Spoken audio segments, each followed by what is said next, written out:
Welcome back to my channel স্বামী টিপসে সবাইকে স্বাগতম। বন্ধুরা, আজকের এই ভিডিওতে দেখাবো যে অরিজিনাল কন্টেন্ট গাইডলাইন। এই গাইডলাইনটা খুবই গুরুত্বপূর্ণ একটা বিষয়, যেহেতু ফেসবুক এখন অরিজিনাল ভিডিওর উপর ফোকাস দিতে বলেছেন, সেই জন্য কিন্তু limited originality of the content guideline এই জিনিসটা কিন্তু জানাটা সবার জন্যই খুবই গুরুত্বপূর্ণ একটা বিষয়। অর্থাৎ কোন ধরনের কন্টেন্টগুলো অরিজিনাল এবং কোন ধরনের কন্টেন্টগুলো লিমিটেড অরিজিনাল, অর্থাৎ সম্পূর্ণ অরিজিনাল নয়, এই জিনিসটা কিন্তু এই গাইডলাইনের মধ্যে কিন্তু ফেসবুক বলেছেন।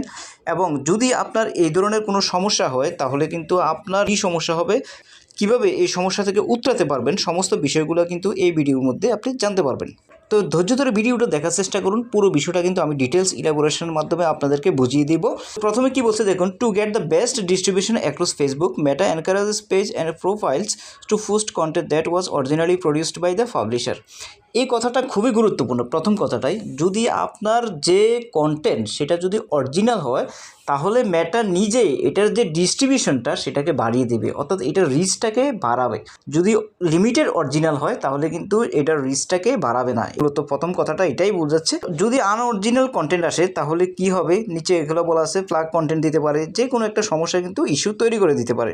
উপরের কথাগুলো আর কিছুই বলবো না, এখানে চলে আসুন অরিজিনাল কন্টেন্ট। অরিজিনাল কন্টেন্ট বলতে মেটা কি বোঝাচ্ছে দেখুন, Pages and profiles receive the greatest distribution when they consisted primarily of the content that is the produced by the same person, production company that posts it. এখন বলছে example দিচ্ছে যে original ভিডিওগুলো কেমন হবে, new episode, clips or trailers of a show by the producers, talent of the network. অর্থাৎ যদি নতুন কোনো এপিসোড হয়, অর্থাৎ নতুন কোনো কন্টেন্ট হয়, যে কন্টেন্টটা পাবলিশার কর্তৃক পাবলিশ হবে, ব্লগার অফ দ্য ক্রিয়েটর, একজন ব্লগারে যদি কোনো একটা কন্টেন্ট ক্রিয়েট করে সেটা original content. Content filmed or created by the publisher, অর্থাৎ আপনি আপনার কন্টেন্টটা ক্রিয়েট করলেন, সেটাই পাবলিশার। এটা হচ্ছে অরিজিনালিটা বোঝাচ্ছে এখানে। যদি আমি স্ক্রল করে নিচে আসি তাহলে দেখুন original content recommendation for the Facebook reels.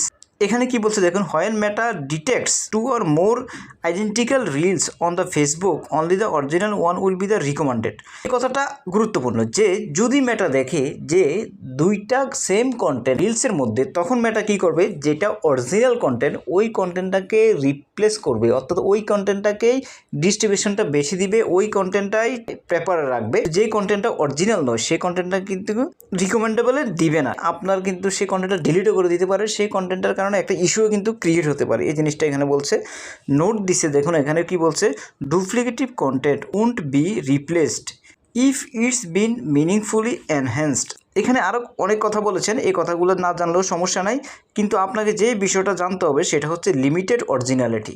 এই লিমিটেড অরিজিনালিটি এই জিনিসটা আপনাকে জানতে হবে, অর্থাৎ যে কন্টেন্টের মধ্যে অরিজিনালিটি বিষয়টা হচ্ছে লিমিটেড, অর্থাৎ আপনার কন্টেন্টটা পুরোপুরি অরিজিনাল নয়, সেই জিনিসটা কিন্তু আপনাকে অবশ্যই কিন্তু আপনাকে সেই জিনিসটা জানতে হবে। দেখুন এখানে কি বলছে, দেয়ার আর 3 major behaviours that can lead to limited originality flags for your page or profiles. তো বন্ধুরা, আপনি যদি আমার চ্যানেলে নতুন হয়ে থাকেন তাহলে রিকোয়েস্ট থাকবে চ্যানেলটিকে সাবস্ক্রাইব করবেন বন্ধুরা, আর ভিডিওটিকে যদি ভালো লাগে থাকে ভিডিওটিকে লাইক এবং শেয়ার করে দিন, তাহলে অনেকে জানতে পারবে। তো চলুন কথা আমার এই ভিডিওর পরবর্তী অংশে আমরা চলে যাই। আপনার ফেস এবং প্রোফাইলে 3টে মেজর বিহেভিয়ারের কারণে আপনার কিন্তু এখানে একটা ইস্যু আসতে পারে। কিভাবে লিমিটেড জিনিসটা আসে সেটা হচ্ছে, যেমন ভয়েস ওভারের মাধ্যমে লিমিটেড আসতে পারে, কমেন্টারির মাধ্যমে, গ্রাফিক্স, ক্রিয়েটিভ, এডিটিং, এই ধরনের বিষয়গুলোর কারণে একটা কন্টেন্টে কিন্তু লিমিটেড এই বিষয়টা কিন্তু চলে আসতে পারে। যেমন এখানে বলছে Mamy birds, logos, background music, changing video speed. এখানে গুরুত্বপূর্ণ বিষয়টা হচ্ছে এটা লোগোস। আপনি যদি এখন বর্তমানে আপনার কোনো ভিডিওতে আপনি যদি ধরুন কাইনমাস্টার দিয়ে ভিডিও এডিট করতেছেন, বাট কাইনমাস্টারের লোগোটা যদি ভিডিওর মধ্যে শো করা হয় তাহলে কিন্তু আপনার এখানে লিমিটেড অরিজিনালিটির বিষয়টা চলে আসবে। আপনি যদি ইনশর্ট দিয়ে ভিডিও এডিট করেন এবং ইনশর্টের যে লোগোটা সেটা যদি আপনার ভিডিওতে থেকে যায় তাহলে কিন্তু লিমিটেড অরিজিনালিটি চলে আসবে। এই জিনিসটা খুবই সাবধানতার সাথে কিন্তু আপনাকে করতে হবে। যদিও কাইনমাস্টার দিয়ে ভিডিও এডিট করবেন, তারপরে কিন্তু আপনার যে লোগোটা আছে সেটা কিন্তু আপনি ঢেকে দেওয়ার চেষ্টা করবেন। ব্যাকগ্রাউন্ড মিউজিক, আপনি যদি ব্যাকগ্রাউন্ড মিউজিক দেন কোনো কন্টেন্টের মধ্যে, সেটা কিন্তু পুরোপুরি কিন্তু অরিজিনালিটি থাকে না। অর্থাৎ আপনি যদি আপনার ভয়েসটা দেন তাহলে পুরোপুরি অরিজিনালিটি থাকে, যেহেতু আপনার এই কন্টেন্টটা 50-50 ভাগ হয়ে যাচ্ছে। একটা মিউজিকের সাথে একটা ভিডিও ফুটেজে অ্যাড করে দিলেন তাহলে এটা লিমিটেড অরিজিনালিটি হয়ে যায়। চেঞ্জিং ভিডিও স্পিড, আপনি যদি কোনো একটা ভিডিওর স্পিডকে চেঞ্জ করে দেন, ভিডিও স্পিডটা ধরুন 2.5 এরকম স্পিডে আছে, বাট আপনি সেটাকে করে দিলেন কি 3 অথবা 1 করে দিলেন, তাহলে কিন্তু এটার যে নর্মালিটিটা সেটা ব্রেক হয়, যার কারণে এটা লিমিটেড অরিজিনালিটি চলে আসে। তারপরে কি বলছে দেখুন, adding subtitle transcription in the same language as the audio language.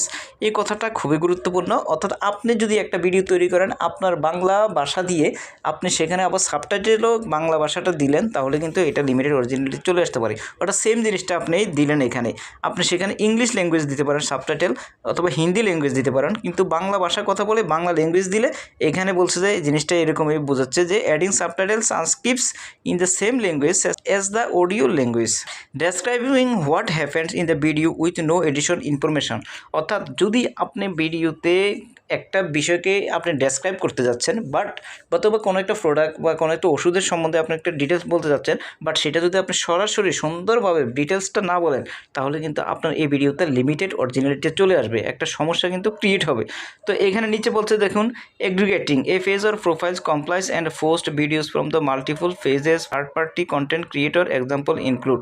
এখানে আরও অনেক কথা বলছে। ডুপ্লিকেটিভ কন্টেন্ট, এই কথাটা বলছে কি, a page or profiles post content that already exist on Facebook and held no meaningful role in the creative in. Duplicative content বলতে বোঝাচ্ছে কি, যেই কন্টেন্টটা আগে থেকে ফেসবুকে আছে আপনি ওই ধরনের একটা কন্টেন্টকে কপি করে আবার দিলেন, সেটাই ডুপ্লিকেটিভ কন্টেন্ট এখানে বোঝাচ্ছে। তো এখানে নোট দিয়েছেন দেখুন, this policy can still applying to the copyrighted or the licensed content. এই ধরনের কন্টেন্ট কিন্তু কপিরাইটেড এবং লাইসেন্স কন্টেন্ট হয়। যদি আগে থেকে কোনো কন্টেন্ট থাকে সেখানে, এই কন্টেন্ট যদি আপনি আবার আপলোড করেন, সেটা কিন্তু কপিরাইটের ঝামেলায় আপনি পড়ে যাবেন। তো এখানে দেখুন কি বলছে, নেক্সট স্টেপ। এগুলো হচ্ছে নেক্সট স্টেপের মাধ্যমে আপনাকে বোঝাচ্ছে যদি আপনি এই ধরনের কোনো সমস্যায় পড়ে থাকেন, তাহলে আপনি সেটাকে কিভাবে সমাধান করবেন। সেটাকে সমাধান করার জন্য প্রথমে বলছে, post content that your page or profile created, regularly post content that you produced yourself or with dedicated partners. অর্থাৎ আপনি যদি কাউকে নিয়োগ দিয়ে দেন যে আপনার কন্টেন্টগুলো সে ক্রিয়েট করবে, তাহলে ওই ধরনের কন্টেন্টগুলো আপনি সব ওখান থেকে নেবেন। 2 নম্বরে বলছে, make meaningful enhancement, you can use content you are approved to use from other sources as long as you increase its value through creative editing, voice over commentary. অর্থাৎ বলছে এখানে গঠনমূলক এখানে কমেন্ট করার জন্য বলছে, অর্থাৎ আপনার নিজস্ব ভয়েস দেওয়ার জন্য বলছে, এবং কমেন্টারিটা আপনি নিজস্বভাবে মিনিংফুলি কমেন্টারি করার জন্য বলছে। এবং নিচে দেখুন আরেকটা কথা বলছে, review and evaluate your content, check to make sure you are not posting content that your page or profile had little or no role in creating. File and appeal, যদি এই ধরনের কোনো সমস্যা হয় তাহলে আপনি কিন্তু আপিল করতে পারবেন। অর্থাৎ বিষয়টা হচ্ছে, যদি আপনি এই ধরনের কোনো সমস্যায় ইস্যুতে পড়ে যান, তাহলে কিন্তু আপনি আপিল করতে পারবেন যে আমার এই কন্টেন্টটার কারণে কপিরাইটের ঝামেলা থেকে মুক্তির জন্য আপনি কিন্তু ফেসবুকের সাথে একটা আপিল করতে পারবেন। এখানে ফাইল অ্যান্ড আপিল এই অপশানটার মধ্যে ক্লিক করে কন্টেন্টটা আপনার, অথবা আপনি এখানে কোনো সমস্যা ক্রিয়েট করেন নাই, লিমিটেড অরিজিনালিটি নাই, ফ্ল্যাগ কন্টেন্ট নয়, এটার জন্য কিন্তু একটা আপিল করে রাখলে কিন্তু এই জিনিসটা সলভ হয়ে যাবে। তো বন্ধুরা, ভিডিওটি এতক্ষণ দেখার জন্য অনেক ধন্যবাদ। আপনি যদি আমার চ্যানেলে একেবারে নতুন হয়ে থাকেন, তাহলে রিকোয়েস্ট থাকবে চ্যানেলটিকে সাবস্ক্রাইব করে দেন। বন্ধুরা ভালো থাকুন, সুস্থ থাকুন, দেখা হবে নেক্সট কোনো ভিডিওতে। আল্লাহ হাফিজ।